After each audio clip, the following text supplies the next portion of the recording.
Question number 11 देखना तुषार क्या है। सर क्वेश्चन नंबर 11 में शायद थोड़ी सी मिसप्रिंटिंग लग रही है। क्या हो सकता है, बिल्कुल हो सकता है। क्वेश्चन 11 बताना तुषार क्या है।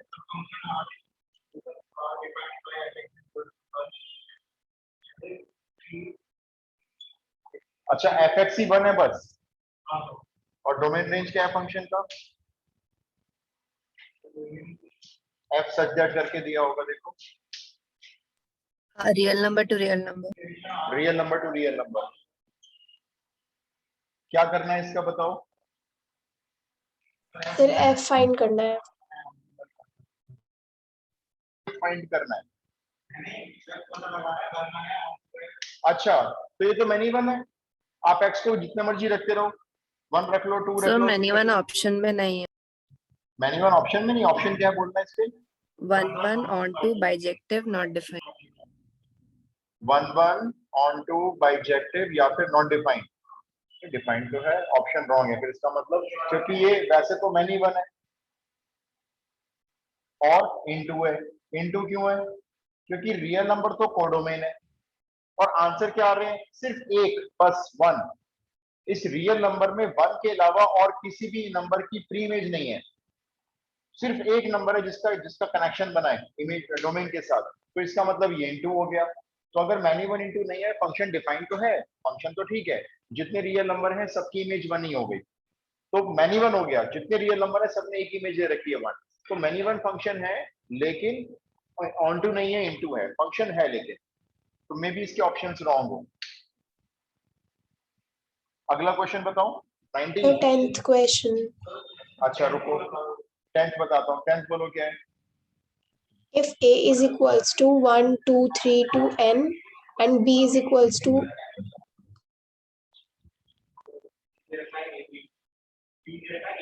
ओके,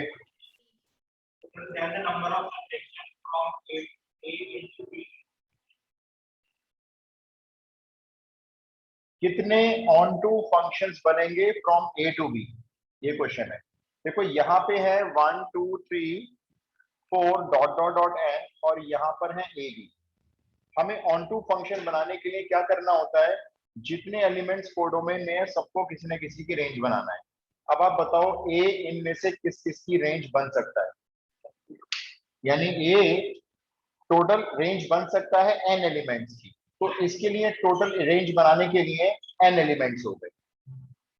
क्या इनमें से, अब इसकी बारी आती है, सपोज करो 1 की इमेज ए हो गई, 2 की इमेज भी हो गई, 3 की भी हो गई, 4 की भी हो गई, 5 की हो गई, इसकी भी हो गई। अब लास्ट वाले को इसको अपनी इमेज देना पड़ेगा।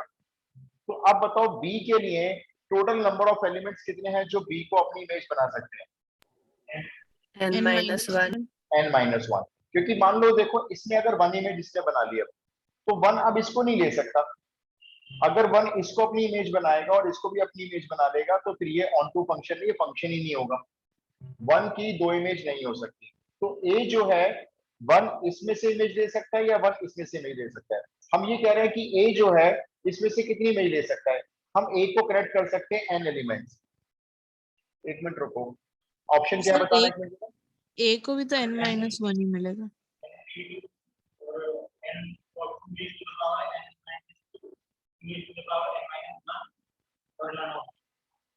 पहला ऑप्शन दोबारा बोलो।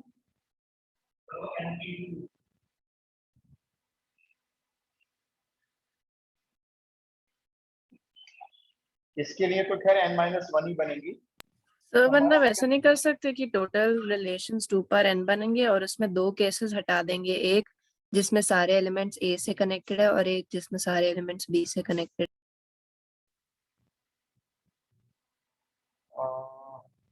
टोटल नंबर ऑफ फंक्शंस बना लें, आप ये कह रहे हो 2 raise to the power n हो गए, 2 raise to the power n functions बनेंगे ना, उसमें से 2 हटा दें अगर हम। हाँ ये भी ठीक है वैसे तो, 2, क्योंकि एक ऐसा होगा जिसमें सारे के सारे ये ए पे कनेक्ट होंगे, और एक ऐसा फंक्शन होगा जिसमें सारे के सारे इस पे कनेक्ट होंगे, और वो दोनों फंक्शन आपके इनटू होंगे। अब हमने क्या किया, पहले देखा कि फ्रॉम ए टू बी कितने फंक्शंस बना सकते हैं, कितने बन सकते हैं ए टू बी फंक्शंस, फॉर्मूला मालूम है, बताया था मैंने। फ्रॉम ए टू बी में बी के एलिमेंट्स कितने हैं, 2, ये 2 जो है ये बेस में आएगा। इसके कितने एलिमेंट्स हैं? n, ये पावर में आएगा। तो 2 raise to the power n total number of functions है। टोटल नंबर ऑफ फंक्शंस में से जो इनटू है वो हटा दो, इनटू 2 ही फंक्शन होंगे। एक तो ये, जब ये सारे के सारे अपनी ए को इमेज बना लेंगे तो ये फंक्शन इनटू हो जाएगा, बी किसी की इमेज नहीं है। एक तो वो हटा लेंगे। एक बार जब ये सारे के सारे अपनी इमेज बी ले लेंगे तो ए रह जाएगा, तो वो भी इनटू फंक्शन हो गया। तो एक वो हटा देंगे, तो 2 raise to the power n -2 भी हो सकता है इसका आंसर। और इसका आंसर आप ऐसे भी ले सकते हो n इंटू n -1। सर इसमें हम a को n क्यों ले रहे हैं? a के पास भी तो n-1 ही होगा। देखो, जब ए फर्स्ट एलिमेंट, ये जो फर्स्ट एलिमेंट है, हम जब इसको इमेज बनाएंगे तो ये इनमें से किसको अपनी प्री इमेज बना सकता है? इनमें से किसी भी एलिमेंट को ले लो। आप कह रहे हो हम ए के लिए n-1 लेंगे, इसका मतलब हमने ए को एक एलिमेंट छोड़कर बाकी इमेज दे दी। तो वो एक Yes. एलिमेंट कौन सा छोड़ा है? वो बी के लिए ले सकते हैं फिर हम। तो बी के लिए कितनी बचेंगी? फिर n ले लो टोटल।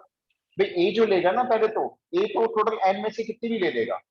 ए इनमें से कोई भी एक एलिमेंट को अपनी प्री इमेज बनाएगा, जिसको भी बनाएगा तो इसके पास n ऑप्शंस हो गए। अब बी के लिए कितने ऑप्शंस हो गए?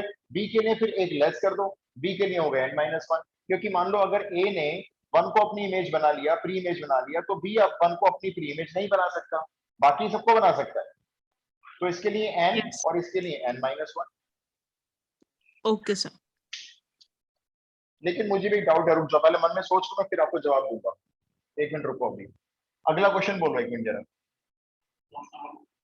अगला क्वेश्चन को डाउट है। 19 बोलना क्या है तुषार? 16 भी आउट है। अच्छा 19 बोलो फटाफट से। 19 बोल दो पहले।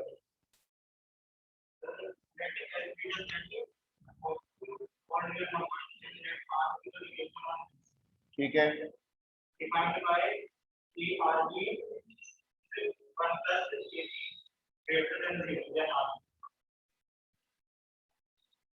ये है जी ये क्वेश्चन। ए और बी दोनों रियल नंबर हैं, 1 + ab ग्रेटर देन 0 है। ये रिलेशन चेक करके बताना है। रिफ्लेक्सिव है, सिमेट्रिक है या ट्रांजिटिव है। रिफ्लेक्सिव के लिए क्या करते हो? रिफ्लेक्सिव b के लिए is क्या equal करते to हो? a बी को तो ए लेट करता है। बी को जरा ए पुट करके देखना क्या आ रहा है। 1 + a² 1 आएगा। plus a square अब 1 + a² कैसी क्वांटिटी है? 100% पॉजिटिव। क्योंकि सोचो अगर a नेगेटिव नंबर भी हुआ तो उसका स्क्वायर करने से वो पॉजिटिव हो जाएगा और 1 उसमें जुड़ जाएगा, तो 0 से बड़ा हो जाएगा। और अगर ये 0 हुआ तो भी ये 1 बचेगा, तो हर हालत में 0 से बड़ा रहेगा। तो ये रिलेशन रिफ्लेक्सिव हो गया। सिमेट्रिक बता दो। सिमेट्रिक में 1 + ab अगर 0 से बड़ा होगा और अगर मैं इसको स्वैप कर लूं तो 1 + bab क्या 0 से बड़ा होगा? तो ये यस सर। सिमेट्रिक भी होगा। अब बात आई ट्रांजिटिव की। अब बात आती है ट्रांजिटिव की। क्या ट्रांजिटिव होगा या नहीं होगा? No sir. ये ट्रांजिटिव नहीं है, लेकिन उसके लिए आपको एक एग्जांपल सोचना होगा। क्या एग्जांपल लें? 3 नंबर बताने हैं आपको, ए बी सी। ऐसे नंबर लेना जब 1 + ab करें तो वो 0 से बड़ा है, जब 1 + bc करें तो वो भी 0 से बड़ा है, लेकिन जब 1 + ac करें तो 0 से बड़ा ना आए। देखो क्या हो सकते हैं। कोई एग्जांपल है किसी के दिमाग में? कुछ क्वेश्चन अब जैसे ना ये पता नहीं चल रहा होगा नहीं होगा, तो अब इसको क्या करो, स्टार मार्क करो। क्योंकि इन क्वेश्चन को तरीका नहीं है, देखो कोई फॉर्मूला नहीं है जो मैं आपको बता दूं कि ये क्वेश्चन हमेशा ऐसे होते हैं। तो ये क्वेश्चन ऐसा है जिससे ट्रांसड्यूटिव, ऐसे मुझे याद है कि 1 + a भी ट्रांसड्यूटिव नहीं होता। अब आप इस पे स्टार मार्क कर लो, मतलब कि ये क्वेश्चन अगर एग्जाम में आएगा तो रिफ्लेक्सिव सिमेट्रिक याद है, ट्रांसडिव आपने याद करना है। अब ट्रांसडिव कैसे याद करना है? सपोज करो ए को 2 ले लें, बी को -3 ले लें और सी को -2 ले लें। ठीक है। अब बताओ 1 + ab कितना आएगा? सॉरी, इसको भी 3 ले लो।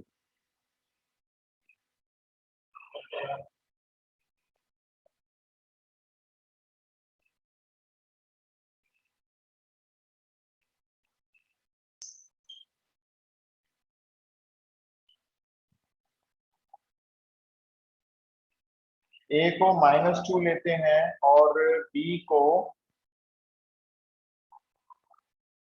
1/3 लेते हैं, तो ये 0 से बड़ा आ जाएगा। और अगर बी को 1/3 लेते हैं और सी को 2 लेते हैं अब देखना जरा,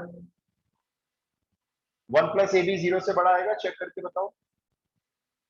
ये ए है और ये Yes, बी sir. है, 1 प्लस ए बी 0 से बड़ा आ रहा है, क्योंकि ये हो जाएगा -2/3, तो 1 में से 2/3 माइनस करो, पॉजिटिव आंसर आएगा। 1 प्लस बी सी चेक करो,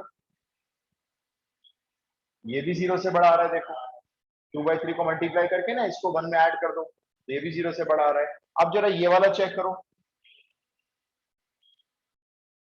ये 1 - 4 हो गया, 1 - 4 कितना हो गया, -3, ये 0 से बड़ा नहीं आ रहा है, ये छोटा आ रहा है। तो इसका मतलब क्या है, इसका इससे रिलेशन बन जाएगा, बी का सी से बन जाएगा, लेकिन ए का सी से नहीं बन रहा, तो इसमें रिलेशन ये ट्रांजिटिव नहीं है, तो ये रिफ्लेक्सिव है, ये सिमेट्रिक भी है, लेकिन ये ट्रांजिटिव नहीं हो सकता। एक एग्जांपल नजर आ गया तो नहीं है ट्रांजिटिव। नेक्स्ट बोल दो 16।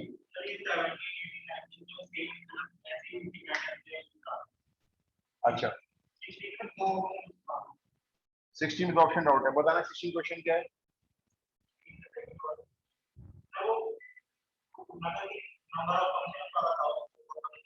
अच्छा कार्डिनल नंबर, देखो ऐसे याद रखो, number of functions from A to B होता है, ए टू बी, तो बी मतलब के जो बाद में आ रहा है, मैं उसको कह रहा हूं बी, जो बाद में आ रहा है, बाद मतलब बै, और ब से तो बेस भी होता है, ऐसी बातें याद कर सकते हैं, बेस भी होता है, इसका मतलब जो कार्डिनल नंबर बी है वो बेस है, जो पीछे वाला है, और जो कार्डिनल नंबर ए है वो इसकी पावर है। इतने फंक्शंस बनते हैं from set A to set B, ये फॉर्मूला हो गया। हाँ बिल्कुल, ये जो बी है ना जो बाद में है, उसका बेस में आएगा, ऐसे याद करना, ब से बाद हो गया, ब से बेस हो गया, तो जो बाद वाला सेट है वो बेस बनेगा, तो पहले वाला सेट पावर में जाएगा, ऐसे याद कर लो। कई बार चीजों को ऐसे में याद रखना पड़ता है हमेशा के लिए, फिर अगर कंफ्यूजन हो रहा है याद करने में।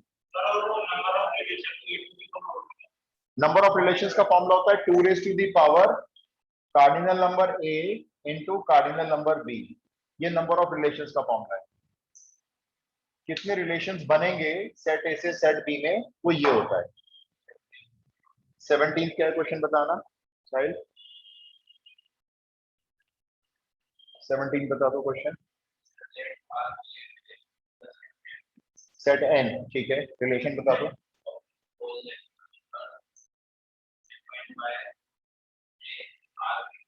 ओके,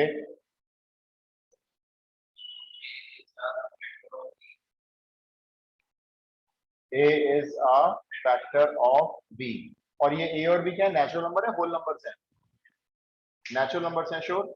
तो ये आपका रिलेशन है, ए जो है वो बी का फैक्टर है, क्या करना है, चेक करना है इसको, रिफ्लेक्सिव सिमेट्री ट्रांजिटिव चेक करना है।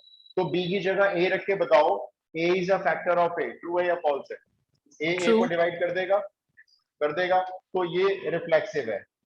अब जरा सिमेट्रिक बताना, ए बी को डिवाइड कर देता है, तो क्या बी भी ए को कर False. देगा, नहीं ये फॉल्स है, तो सिमेट्रिक नहीं है। अब ट्रांजिटिव चेक करते हैं, ए डिवाइड कर देगा बी को, बी डिवाइड कर देगा सी को, तो क्या ए सी को कर देगा, कर देगा, Yes. राइट, तो ये ट्रांजिटिव है। कोई भी ले लो आपको, लेकिन ऐसा नंबर लेना है, जैसे आपने कहा 0 ले लें, ए डिवाइड्स बी, तो 0 डिवाइड 4, ये तो नॉट डिफाइंड हो गया, ये तो आप लोगे ही नहीं, आप ऐसे लोगे जो डिवाइड हो जाएगा, जो पॉसिबिलिटी है डिवाइड होने की। आपने कहा 2 डिवाइड 4, 4 डिवाइड 8, तो क्या 2 डिवाइड 8, यस वो तो ट्रू होगा हर अलग। ये क्लियर हो गया,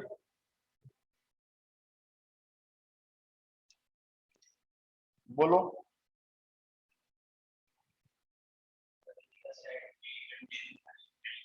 ठीक है, ठीक है, नंबर ऑफ 1 1 फंक्शंस और onto functions, number of 1 1 functions और ऑन टू फंक्शंस बताने, मैंने फॉर्मूले बता दिया आपको 1 1 फंक्शन के, नंबर ऑफ 1 1 फंक्शंस के फॉर्मूले नहीं बताए थे। ओके, पहले इसको समझते हैं फिर आपको फॉर्मूला भी लिखवाऊंगा। ये सेट ए है, इसमें 5 एलिमेंट है, ये सेट बी है, इसमें 6 एलिमेंट है, ठीक है। आपको बताने हैं कितने 1 1 फंक्शंस बन सकते हैं, number of 1 1 functions. One one function में क्या होता है, एक का कनेक्शन एक से बनाना है बस, ठीक है। यहाँ से कोई भी दो कनेक्शन नहीं बनाने हैं आप। तो आप ये बताएं, इस वाले एलिमेंट को अगर मुझे इनमें से किसी एक के साथ अटैच करना हो तो इसके लिए कितने ऑप्शंस अवेलेबल है? 6। जब आप इसको किसी का अटैच कर दोगे तो वो दूसरा एलिमेंट वहां अटैच नहीं हो सकता। अब इसके लिए कितने एलिमेंट्स बचे? 5। इसके लिए कितने बचे? 4। इसके लिए बचे 3 और इसके लिए बचे 2। एक जनरल कॉन्सेप्ट से सीखा हमने क्वेश्चन। अगर ए सेट में 5 एलिमेंट हैं और उधर 6 एलिमेंट हैं, तो फिर इसके लिए आपके पास 6 इमेज बनाने के तरीके हैं। ये अपनी एक एलिमेंट को इमेज बनाएगा इसमें से किसी एक को। जब ये बनाएगा तो ये उसको नहीं ले सकता जिसको ए ने लिया होगा, इसने लिया होगा। तो कहेगा मेरे पास अब 5 एलिमेंट है और उसमें से किसी को अपनी इमेज बनाऊंगा। फिर ऐसे 4 3 2 मल्टीप्लाई कर दो सबको, कितना हो गया? इसके लिए 4 एलिमेंट बचेंगे, इसके लिए 3 और इसके लिए 2 बचेंगे लास्ट। तो सबको 4 3 2 क्यों आया? सबको मल्टीप्लाई करना है। तो 6 ये हो गया, वैसे 6 फैक्टोरियल भी कह सकते हैं, 720। तो total number of one one functions बनेंगे 720। मैं जनरल इसलिए बता रहा हूं आपको ताकि एग्जाम में मान लो कुछ क्वेश्चन ऐसा आता है जो जनरल वे से हो रहा है, या आपको फॉर्मूला याद नहीं है, तो फिर आप उसको जनरल वे में करो। फॉर्मूला तब याद करो लेकिन बहुत ही कॉम्प्लेक्स हो। हाँ बोलो बोलो सर, क्वेश्चन में पूछा the number of one one and onto mappings. One one and onto पूछा है? यस अच्छा सर। अच्छा, मैंने कहा वन वन सुना मैंने, ठीक है। तो एक काम करते हैं, वन वन तो बनेंगे हमारे 720। अब जरा ऑन टू देखते हैं, इसमें से ऑन टू कौन कौन से होंगे। इसमें से ऑन टू कितने होंगे अब ये देखते हैं। ऑन टू के लिए क्या करते हैं, उल्टा चलते हैं, वहां से शुरू करेंगे उल्टा। अब बताओ बी इनमें से किसके साथ कनेक्ट हो सकता है? 5 के साथ। 5 एलिमेंट्स। सर हाँ जी बोलो। सर इसका 0 होना चाहिए आई थिंक। यस सर, 0 होना चाहिए। मैं वही बता रहा हूँ, देखो वन वन तो बनेंगे 720, ऑन टू बनाने की कोशिश कर रहे हैं। ऑन टू कब बनेगा? ऑन टू कब बनेगा? जब ये सब के सब कनेक्ट हो जाएंगे। मान लो हमने एक एक को तो कनेक्ट कर दिया, 5 कनेक्ट हो गए। अब बताओ इसको किससे कनेक्ट करोगे? ऑन टू बनाना है लेकिन आपको, और वन वन भी बनाना है। अब आप यस, अब इसको क्या करोगे, ये जो बचा हुआ एलिमेंट है ये सब तो कनेक्ट हो गए। अब आप किसी ना किसी एक को इसके साथ लिंक करोगे। अब अगर आप किसी एक को इसके साथ लिंक करोगे, सपोज करो इस वाले एलिमेंट ने, जैसे दोबारा बनाता हूं फिगर देखो, x1 x2 x3 x4 x5, y1 y2 y3 y4 y5 और y6। पहले वन वन बनाया मान लो, मैंने कहा चलो भाई इसको ये दे दो, इसको ये दे दो, इसको ये दो, इसको ये दो और इसको ये दे दो। ये हो गया वन वन। क्या ये ऑन टू है इनटू है अभी फिलहाल? ये इनटू है, एक छूटा पड़ा है अभी आपको। अगर इसको ऑन टू बनाना है तो बताओ इसको किसकी इमेज बनाए?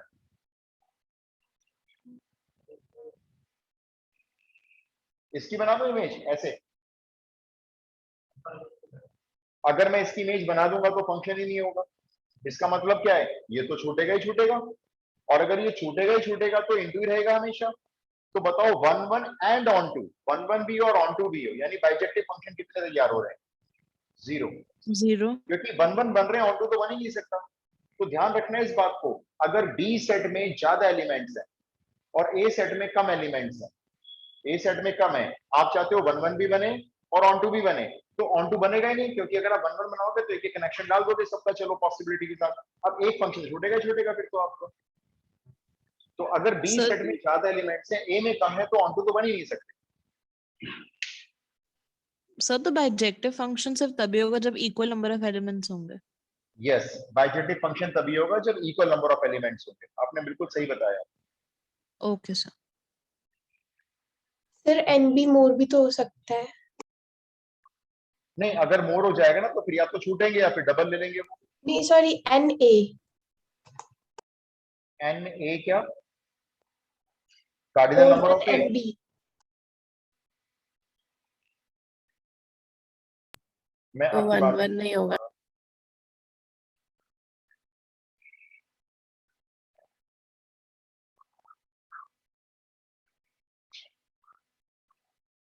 तो मैं आगे चलूं भाई, मतलब आगे चलूं मैं, कैसे होगा अब आगे चलते हैं।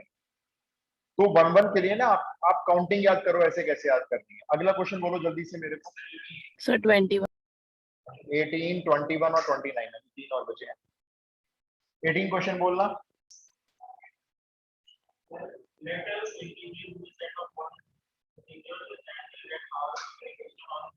ठीक है,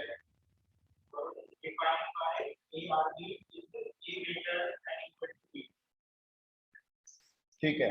ए जो है वो बी से बड़ा है और ए बी के इक्वल भी है। ए और बी दोनों क्या हैं? इंटीजर्स हैं। चेक करके बताओ, रिफ्लेक्सिव ऐसे चेक कर लो वर्बली। अगर हम यहाँ पे बी को ए रख दें तो ए इक्वल टू ए आ रहा है, इक्वल टू भी तो हो रहा है ना, तो रिफ्लेक्सिव हो गया। सिमेट्रिक बता दो। नहीं है, क्योंकि अगर ए बी से बड़ा हो जाएगा तो बी ए से कैसे बड़ा हो जाएगा, तो इसका मतलब सिमेट्रिक नहीं है। ट्रांसटिव बता दो। ए बी से है बड़ा हो गया और बी सी से बड़ा हो गया मान लो, तो सोचो क्या ए सी से बड़ा रहेगा? हाँ, होगा। ये यस ट्रांसटिव हो गया। sir, हाँ जी बोलो।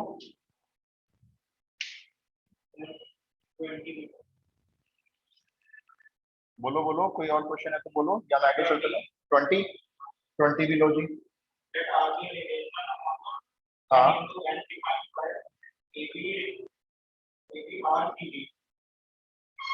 ठीक है।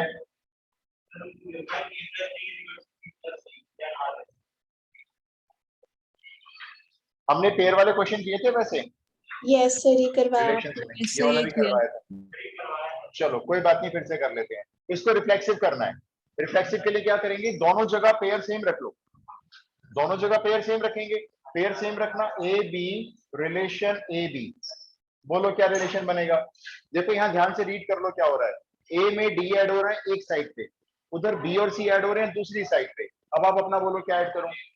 A plus A B plus is B equals to B plus is C. Equals to B plus A. भाई ये तो ट्रू बात होती है, A plus B plus A के इक्वल होता है। रिलेशन रिफ्लेक्सिव फाइनल हुआ। अब सिमेट्रिक करते हैं। सिमेट्रिक में सीडी और एबी को स्वैप कर लो। सीडी रिलेशन ए बी, बोलना जरा क्या लिखूं। C plus B D plus A. आप बताओ अगर ये ट्रू है तो क्या ये भी ट्रू है? यस चेक करो। Yes, sir. Yes, same equation है, बिल्कुल सेम। तो ये सिमेट्रिक भी हो गया। अब क्या चेक करना है? ट्रांजिटिव। एक काम करते हैं, इसको रब कर देता हूं। ए का बी से रिलेशन है, ए बी का सी डी से है, सी डी का रिलेशन बना लेते हैं ई एफ से। क्या बनेगा? C plus F equal to D plus E. दो बना लिए। ट्रांजिटिव कब होगा? कब होगा ट्रांजिटिव? ए बी का जब रिलेशन ई एफ से बनेगा। तो अब ए बी का रिलेशन ई एफ से बनाते हैं। देखो दोनों इक्वेशन को यहीं पे प्लस कर दो। क्या आएगा? A plus D plus C plus F B plus C plus D plus E. C D से सी डी कैंसिल हुआ। देखना क्या बचा हुआ आ रहा है, A plus F equal to B plus C. बताओ क्या ये ट्रांजिटिविटी प्रूव कर पा रहे हैं? करके देख लो ना एक बार। ए बी का रिलेशन ई एफ से देखो क्या बनना चाहिए, ए प्लस एफ एक तरफ होना चाहिए और बी प्लस ई एक तरफ होना चाहिए। तो भाई ये तो वही आ रहा है, तो ये रिलेशन ट्रांजिटिव है। तो कैसा रिलेशन है इसका, एक नाम बताओ आप। Equivalence ये relation. इक्विवेलेंस हो गया। ठीक है, 21 क्वेश्चन बता देना।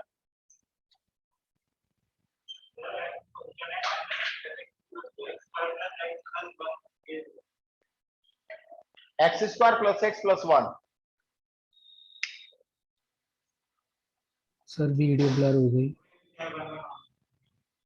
1 1 ऑन टू चेक करना है। डोमेन रेंज बता दो मुझे, मतलब वो कोडोमेन और डोमेन क्या फंक्शन का। एन, मतलब एन टू एन हो गया। ठीक है, तो 1 1 कैसे चेक करते हैं, तरीका बताओ चेक करने का। x1 और x2 को इक्वल पुट कर लेते हैं। तो x1 पुट करके बोलना रेंज क्या लिखूंगा, x1 स्क्वायर इक्वल टू 1 से 1 कैंसिल। सबको इधर एक तरफ बुला लो जरा, सबको एक तरफ बुला लो। क्या आ जाएगा, x1 square minus x2 square plus x1 minus x2 उधर 0 हो गया। सबको एक तरफ शिफ्ट कर दिया। इसके फैक्टर बोलना दो। ठीक है, और ये आपका x1 माइनस x2 पहले से है ही। अब बताओ इस पूरे में से कॉमन क्या निकल रहा है। अगर x1 माइनस x2 कॉमन आ जाए तो ब्रैकेट में क्या आएगा।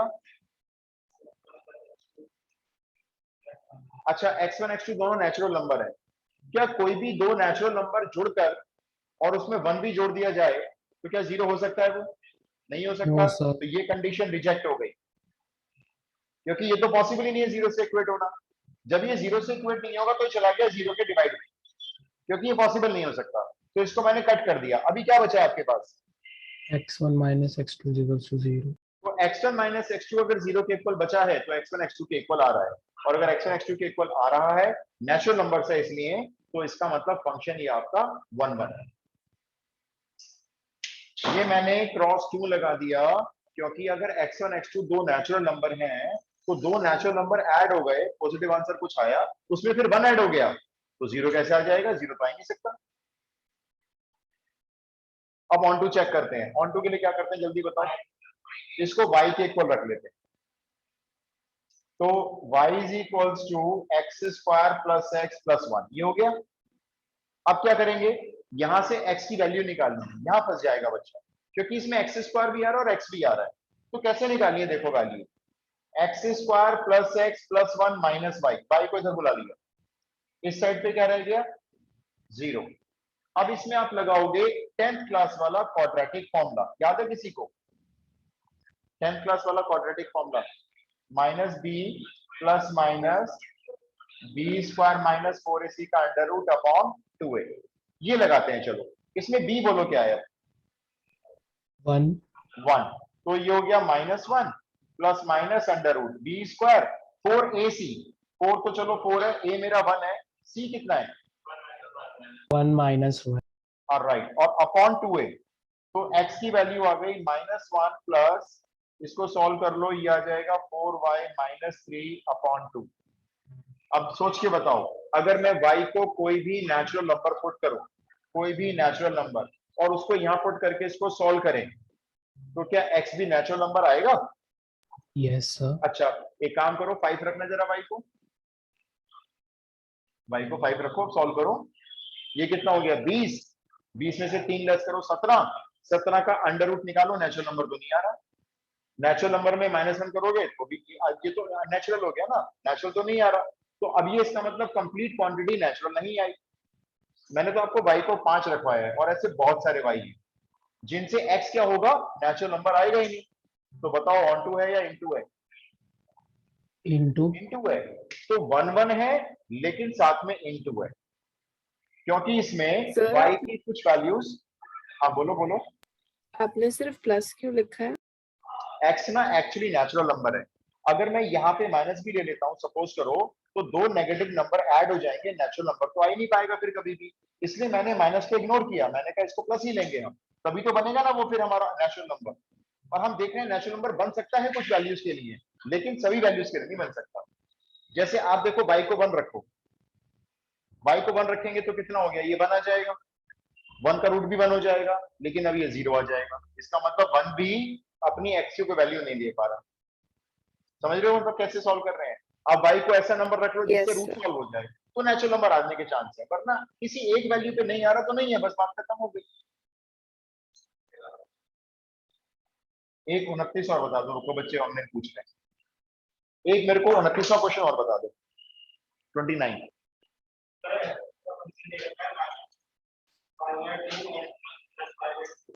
एक मिनट दोबारा बोलना।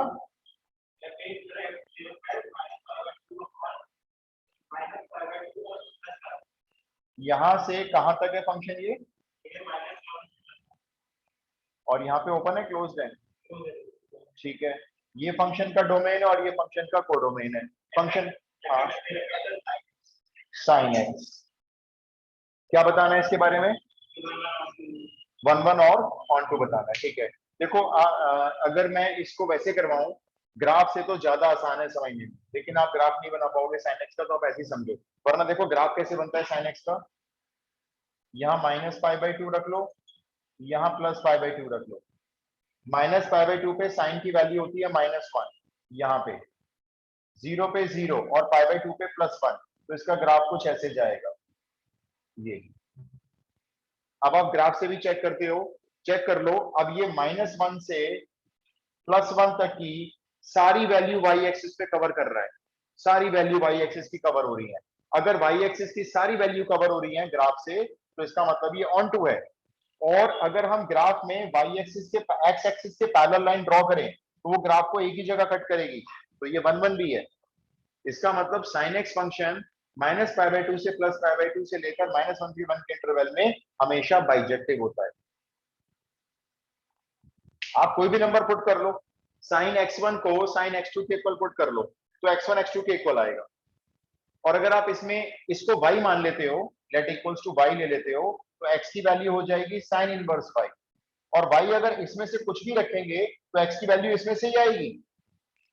तो इसका मतलब ये ऑन टू भी है। लेकिन ये फंक्शन जो साइन या कॉस के फंक्शन आते हैं वो ग्राफ से इजीली चेक होते हैं हमेशा।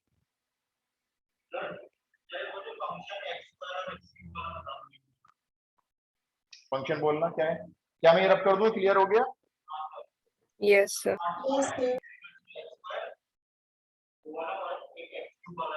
देखो मैं आपको बता देता हूं, अगर फंक्शन एक्स क्यूब है और फंक्शन का डोमेन और codomain real number two real number है तो ये 1 1 भी है और ये ऑन टू भी है। 1 1 क्यों है? क्योंकि जब आप इसमें x1 पुट करोगे और इसमें x2 पुट करोगे तो x1 क्यूब x2 क्यूब के इक्वल होने पर x1 x2 के इक्वल जरूर आता है और कुछ नहीं आता इसके अलावा। नहीं, सिर्फ 1 1 ऑन टू चेक करना है बस। और ऑन टू के लिए जब आप इसको y रखोगे तो x की वैल्यू आएगी क्यूब रूट ऑफ y। अगर y कोई भी रियल नंबर रखें, नेगेटिव, पॉजिटिव, जीरो, तो उसका क्यूब रूट सॉल्व हो जाएगा क्योंकि क्यूब रूट है, स्क्वायर रूट नहीं है। तो किसी भी y की वैल्यू का क्यूब रूट सॉल्व करके x एक रियल नंबर में आ जाएगा। तो इसका मतलब जितनी कोडोमेन है वो रेंज बन जाएगी। तो x क्यूब का फंक्शन जो होता है वो 1 1 ऑन टू दोनों होता है। लेकिन कोडोमेन और डोमेन चेक करें ना, real number two real number होना चाहिए। ये ऑन टू भी हो गया, ये ऑन टू भी है और ये 1 1 भी है। इसका मतलब ये बाइजेक्टिव फंक्शन। अगर देखो मैं इसी में फंक्शन बदल के आपको दे देता हूं एक्स स्क्वायर, अब ना तो ये 1 1 है और ना ये ऑन टू है। कैसे? देखो, आपने x1 लिया और एक तरफ x2 लिया, x1 स्क्वायर x2 स्क्वायर के इक्वल होगा तो दो पॉसिबल वैल्यूज होती हैं, प्लस माइनस x2। तो ये 1 1 नहीं है, ये मैंने 1 हो गया। अब इसको ऑन टू चेक करने के लिए मान लो आपने y रख लिया तो x की वैल्यू आ गई under root y। Square root है, ध्यान रखना, इधर क्यूब रूट था, ये स्क्वायर रूट है। और स्क्वायर रूट में अगर मैं y को -1 ले लूं, -2 ले लूं, -3 ले लेता हूं तो x की वैल्यू रियल नंबर थोड़ी आ रही है, तो कॉम्प्लेक्स नंबर बनते आ रहे हैं। तो इसका मतलब सारे रियल नंबर की प्री इमेज नहीं बन रही है, तो ये फिर ऑन टू नहीं है, ये इनटू हो जाता है। तो कुछ फंक्शन बेटर है, अगर हम थोड़े दिमाग में रखेंगे तो जल्दी क्वेश्चन सॉल्व कर पाएंगे। तो एक्स स्क्वायर का फंक्शन, एक्स स्क्वायर में कुछ प्लस कर लो, एक ही बात होती है। तो ये 1 1 ऑन टू में से कुछ नहीं होता। एक्स क्यूब में कुछ भी ऐड कर लो, 5 ऐड कर लो, 4 ऐड कर लो, 1 ऐड कर लो, 1 1 और ऑन टू हमेशा रहता है, real number two real number.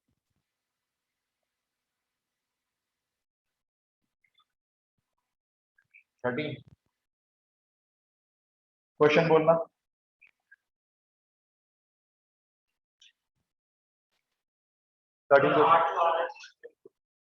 दोबारा बोलो। अच्छा ठीक है,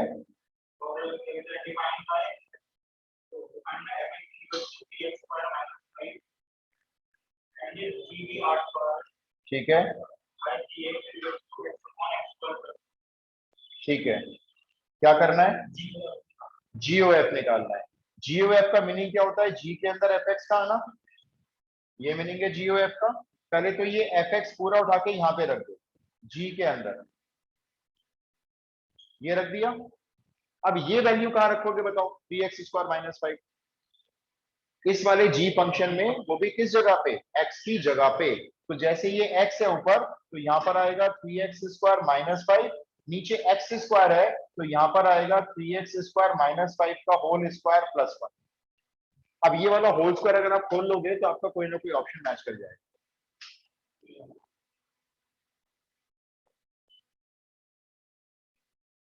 डन? ठीक है, इनवर्स ट्री को स्टार्ट करेंगे।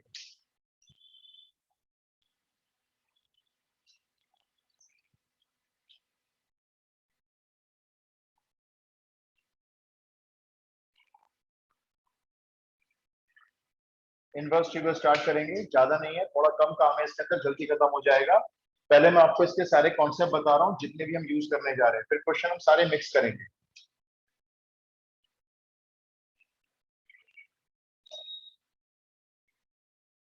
अगर साइन इनवर्स एक फंक्शन है और उसके अंदर साइन का फंक्शन आता है और यहाँ पे एक्स आता है, तो ये इनवर्स फंक्शन की प्रॉपर्टी होती है, जब साइन इनवर्स के अंदर साइन आएगा तो आप इसको डायरेक्ट एक्स लिख देते हो, मतलब आइडेंटिटी बन जाता है। रिवर्स भी करते हो, अगर साइन बाहर है और साइन इनवर्स एक्स अंदर है तो भी आप इसको एक्स लिखते हो, लेकिन दोनों को लिखने के लिए शर्त होती है, ऐसा नहीं है कि आप हमेशा एक्स लिख दो। अब मैं आपको वो सारे ट्रिग्नोमेट्रिक फंक्शंस की कंडीशन बता देता हूँ। साइन के अंदर जब साइन इनवर्स आएगा तो एक्स कब लिखा जाएगा, और साइन इनवर्स के अंदर जब साइन आएगा तो एक्स कब लिखा जाएगा। ठीक है, तो पहले आप ये दो नोट कर लो एग्जाम्पल के तौर पर। कैमरा ब्लर्ड हो रहा है।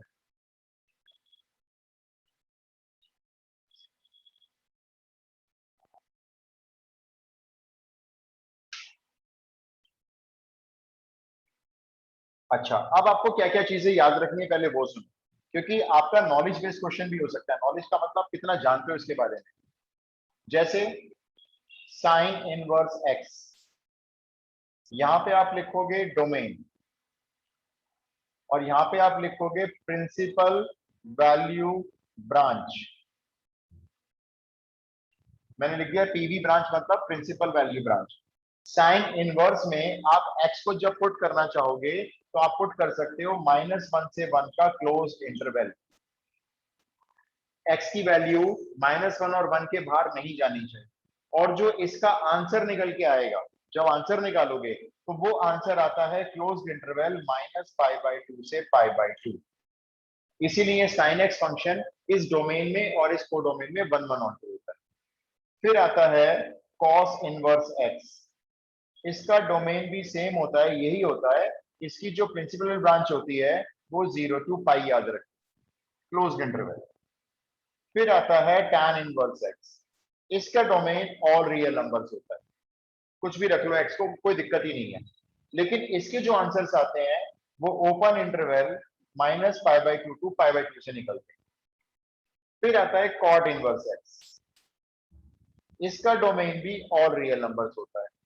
इसके जो आंसर्स आते हैं वो ओपन इंटरवल 0 to π होते हैं। ध्यान रखना है tan और cot में हमेशा ओपन इंटरवल, और बाकी साइन कॉस सेक कॉसेक में क्लोज इंटरवल आए। अब आता है कॉसेक इनवर्स एक्स, इसका डोमेन ऑल रियल नंबर्स नहीं होता, इसका डोमेन होता है ऑल रियल नंबर्स एक्सेप्ट ये वाला इंटरवल। कुछ बच्चे इसको समझ पाते हैं, कुछ बच्चे इसको नहीं समझ पाते, तो मैं इसको दो तरीके से बता देता हूं। एक तो ये हो गया ऑल रियल नंबर्स में से ये इंटरवल हटा दो, या इसको आप ऐसे समझ लो -∞ से -1 तक ओपन क्लोज्ड, यूनियन 1 से इंफिनिटी क्लोज्ड होगा। ये जो दोनों लिखे हुए हैं ये एक ही बात है, मतलब -1 और 1 के बीच का कोई नंबर नहीं ले सकते आप, बाकी कुछ भी ले लो। जैसे अगर आप मुझसे पूछोगे कॉसेक इनवर्स हाफ, तो cosec inverse half not defined, क्योंकि हाफ इसके बीच में आया। कॉसेक के अंदर वैल्यू, यहाँ x की वैल्यू -1 1 के बीच में नहीं जाएगी, बाकी कुछ भी जाएगी।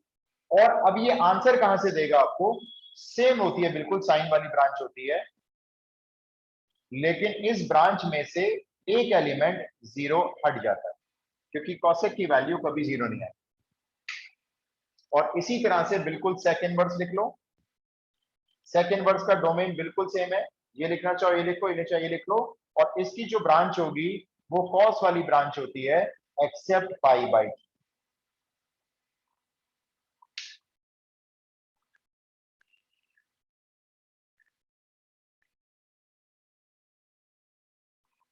तो मैंने ऐसे लिखे हैं ताकि दो दो के पेयर बन जाए, इन दोनों का डोमेन सेम, इन दोनों का डोमेन सेम, इन दोनों का डोमेन सेम। आप अगर डोमेन याद नहीं करते हो तो एक बात को काम चल सकता है, क्योंकि डोमेन की खास जरूरत नहीं पड़ती, लेकिन आपको ये याद रखनी बहुत जरूरी है, क्योंकि इसका क्वेश्चन तो आना ही आना है जो पीवी ब्रांच पे बेस्ड होता है। अब मैं आपको इसको याद करने का एक तरीका बता देता हूँ, आप याद कर लेना इसको। क्या सबने नोट कर लिया, मैं रब कर दूं? Yes sir. सबका नोट हो गया? गौरिका, महेश, निशिता, संभावी बताओ। Yes sir. Okay,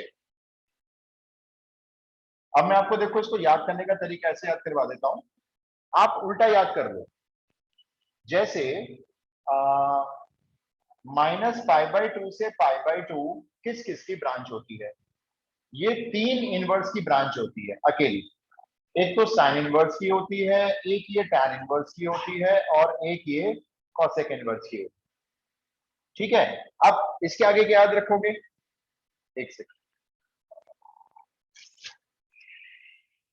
hello hello hello, एक सेकंड, हेलो हेलो,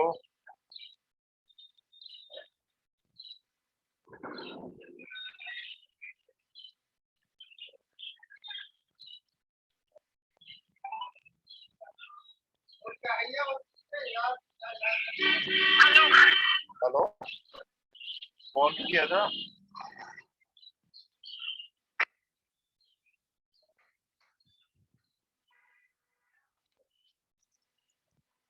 हाँ जी, तो -π/2 से π/2 याद कर लो किस किस की ब्रांच है, साइन, कॉसेक और टैन। ओपन टैन में, साइन कॉसेक में लगेगा इन दोनों पे क्लोज्ड इंटरवल। एक बात ये याद रखेंगे, कॉसेक में एक वैल्यू निकालनी भी है, वो इस ब्रांच में नहीं आ रही है। कौन सी वैल्यू है? 0। इस तरह से थोड़ा सा याद करने की कोशिश करोगे आप। इसी तरह से 0 to π 3 इनवर्स की ब्रांच होती है। किस किस की? कॉस इनवर्स की, कॉट इनवर्स की, सेक इनवर्स की। इनमें से ओपन इंटरवल किस में लगेगा? कॉट में। टैन कॉट में ओपन इंटरवल, बाकी दोनों में यहाँ पे क्लोज इंटरवल लगेगा। और सेक में एक वैल्यू हटानी है इसमें से। कौन सी वैल्यू है वो? π/2। इस तरह से आपको ये प्रिंसिपल ब्रांच याद रखें। बात सही में आ गई?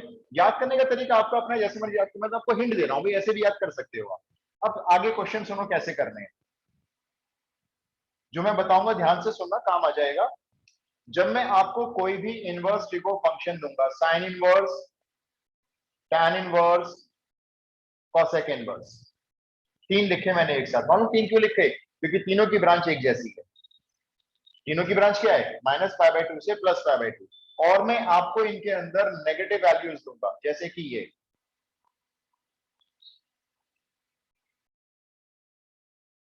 ठीक है, अगर इन तीनों में कहीं पे भी नेगेटिव वैल्यू आएगी तो आपने ब्रांच में लाने के लिए क्या करना है? साइन की वैल्यू हाफ 30 डिग्री एंगल पे होती है, यानी π/6 पे होती है, वो लिखना है और साथ में माइनस लगाना है, बस। ये अपने आप उसी ब्रांच का आंसर निकल आएगा। टैन इनवर्स में नेगेटिव वैल्यू आती है, π/4 पे वैल्यू होती है 1 टैन के टेबल में, आपने बस क्या लगाना है? माइनस लगाना।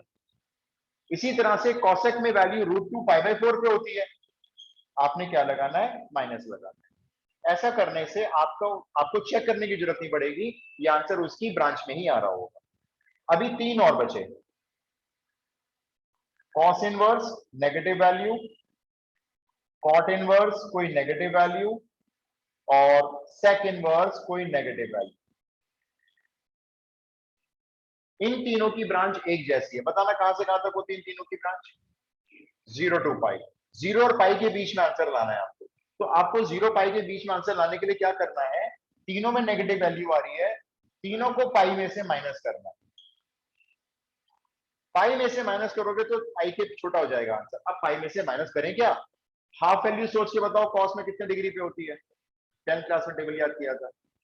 हाफ वैल्यू कॉस में 60 डिग्री, और 60 डिग्री का मतलब होता है π/3। तो ये आंसर कितना बन गया? π - π/3, 2π/3। कॉट में बताओ 1 वैल्यू कहां पे होती है? π/4। π/4, तो π - π/4, इसकी वैल्यू बन गई 3π/4। और सेक में √2 वैल्यू नहीं याद? सो 30 π/2 डिग्री। नहीं, 45 डिग्री, हाँ। ये भी 3π/4। तो ये तो मैंने आपको बताया। अगर मैं आपको वैल्यू नेगेटिव दे रहा हूं तो हमने 6 ट्रिग्नोमेट्रिक फंक्शन को 2 कैटेगरी में डिवाइड कर दिया। लेकिन अगर मैं आपको पॉजिटिव वैल्यू दे रहा हूं किसी भी ट्रिग्नोमेट्रिक फंक्शन में, जैसे साइन में,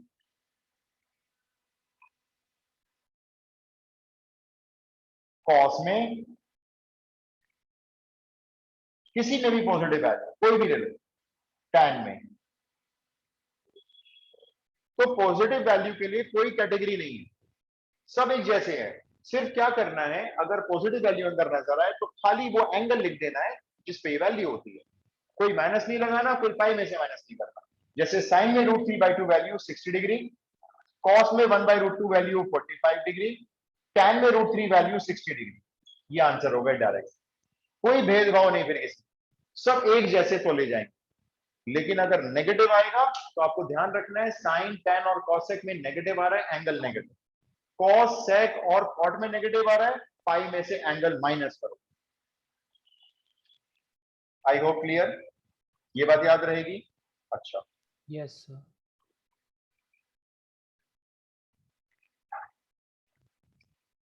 फटाफट से कुछ क्वेश्चन ट्राई करते हैं, जल्दी से करना है। रब कर दूं क्या? तो साइन टैन कॉसेक में नेगेटिव का अलग क्राइटेरिया है, कॉस कॉट और सेक इनवर्स में नेगेटिव वैल्यू का अलग क्राइटेरिया है, और अगर नेगेटिव नहीं है पॉजिटिव है तो सिंपल सिंपल एंगल लिखते जाओ बस। बेसिक बेसिक क्वेश्चन नहीं दूंगा, थोड़े से अपग्रेड से करेंगे क्वेश्चन। रब कर दो ये पूरा।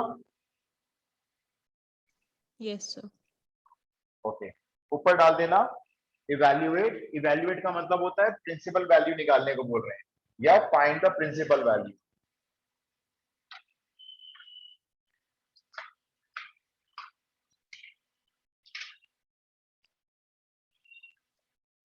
पहला क्वेश्चन, कॉट, कॉट के अंदर साइन इनवर्स, साइन इनवर्स के अंदर कॉस, कॉस के अंदर टैन इनवर्स 1, इसकी वैल्यू चाहिए।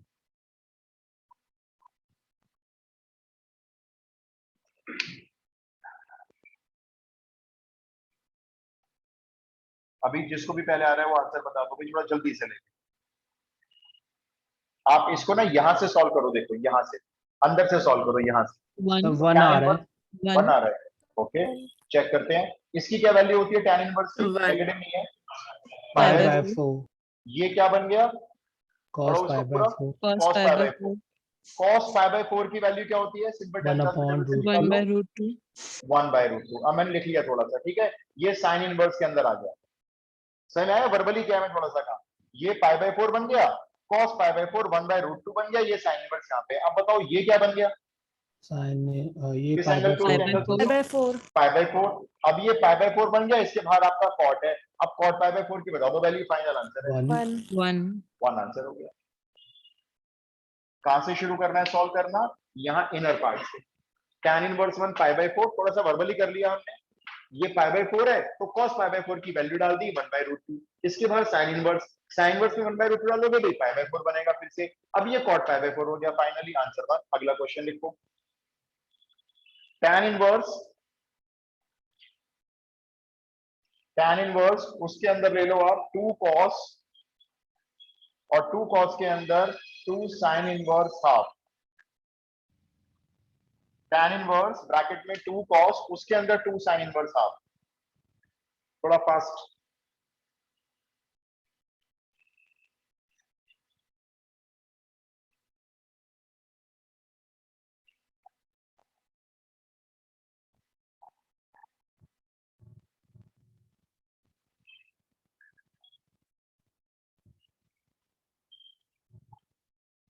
pi by 4 correct answer, pi by 4 correct answer करेगा पाई बाय 4। इसका पाई बाय 4 आ रहा है, इसका तो पाई बाय, इसका तो 1 ही आ रहा था आंसर, इसका पाई बाय 4 आ रहा है। आपको वही करना है, अंदर से शुरुआत करो बिल्कुल। साइन में हाफ वैल्यू किस एंगल पे होती है,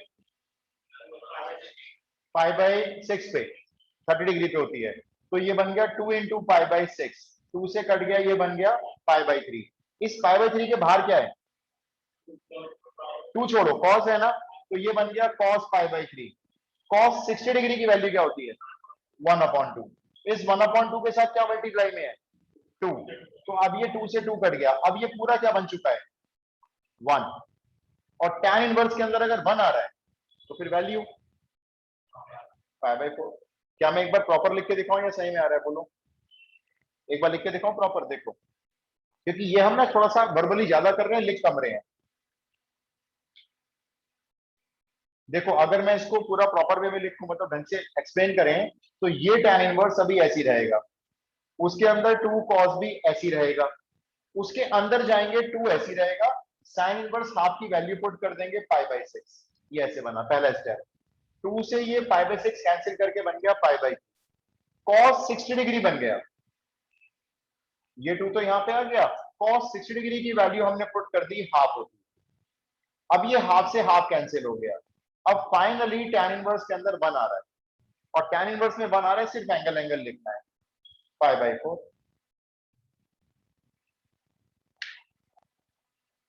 नेक्स्ट ले लें,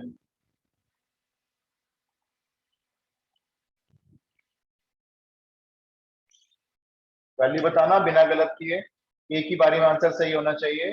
tan inverse 1 plus cos inverse minus half, क्योंकि मैंने माइनस देना शुरू कर दिया है, तो जब माइनस आएगा तो आपको ध्यान से सोचना है कि क्या करना है, और sin इनवर्स में भी माइनस हाफ, tan इनवर्स में तो खाली 1 है, cos और sin इनवर्स में माइनस हाफ है, आंसर निकालो।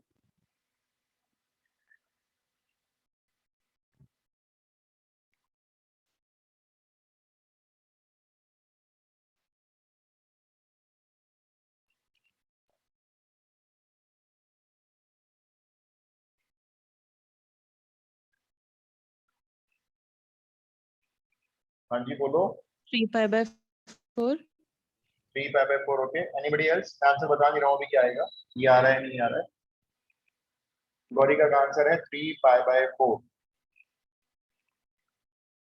सर मेरा π/4 आ रहा है। ओके, शुभम का π/4, तुषार तुम्हारा क्या होगा? 3π/4। अभी दो आंसर है मेरे पास, 3π/4 और π/4। अनुकृति का भी 3π/4, 5/4, अंश का 5/4, अब 3 यस 3π/4 सर है, 3π/4 ही आ रहा है।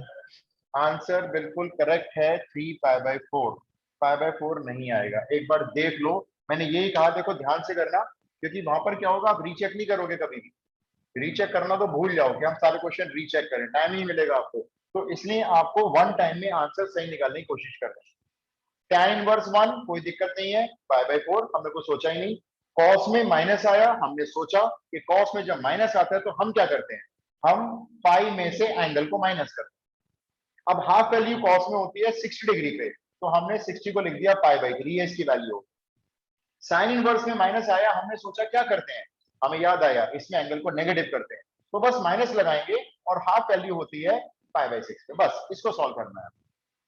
तो ये क्या बन गया, ये π/4, पाई में से π/3 गए, ये 2π/3, और ये प्लस माइनस माइनस π/6, सबका एलसीएम डाल दिया 12 एक साथ, 4 से गया 3 टाइम्स, 3 से गया 4 टाइम्स, 4 2 जा 8 पाई, और 6 से गया 2 टाइम्स 2 पाई, 11 में से 2 गए, 9π/12 आया, 3 से कैंसिल किया, 3π/4 आंसर आया। करने को तो कुछ भी नहीं है, बस थोड़ा ध्यान से करना है। नेक्स्ट क्वेश्चन लिखो। नेक्स्ट क्लास में इन्वर्स को हम काफी हद तक खींच देंगे, काफी सारी। अब आप मेरे को ये वाला बता दो,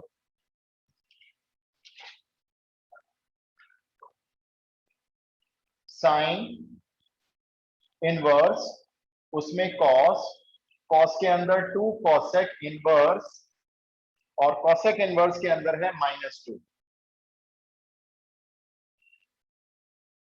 बाहर है साइन इनवर्स, उसके अंदर कॉस, उसके अंदर 2 कॉसेक इनवर्स -2। स्टार्ट करेंगे बिल्कुल यहां से, और ध्यान से देख लेना, -2 दिया है मैंने आपको, प्लस नहीं दिया है।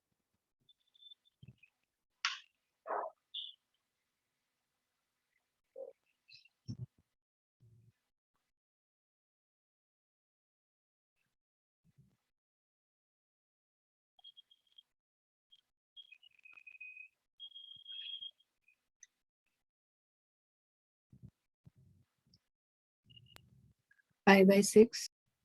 Yes Okay. सर π/6 आ रहा है। π/6 आ रहा है। और कोई दो बच्चों का π/6 है? महेश का भी π/6 आ गया, ठीक है महेश। और कोई? सर हाँ जी बोलो। सर -π/6 है। अनुकृति का -π/6 आ रहा है भाई। सर π/6।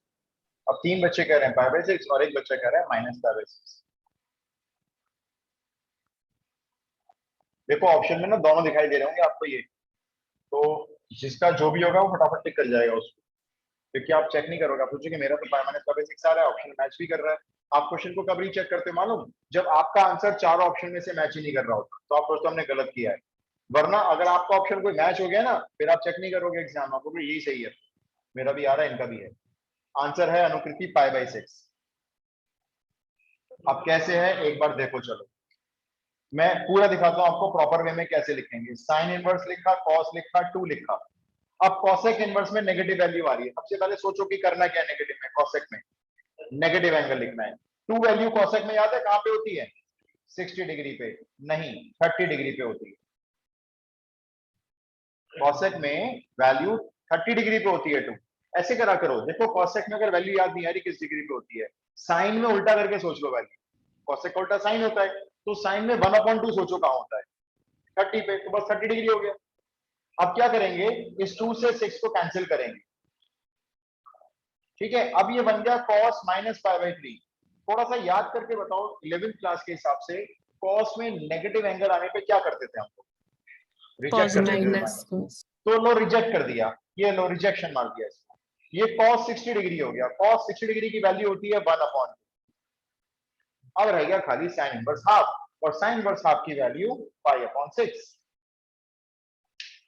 थोड़ा सा ध्यान रखना है, बाकी तो इन क्वेश्चंस में कुछ भी नहीं आएगा। जरूर एक क्वेश्चन पक्का लगा लो, 1 या 2 भी हो सकते हैं।